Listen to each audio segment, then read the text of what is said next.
This video will teach you how to install the universal channel.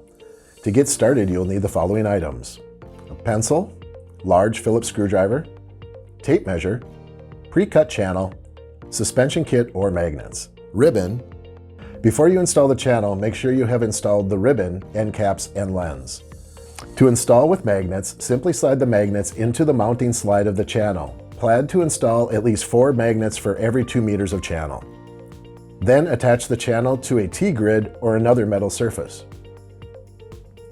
To install with the suspension kit, unscrew the hexagon screw, then put the recessed clip on top and screw them back together.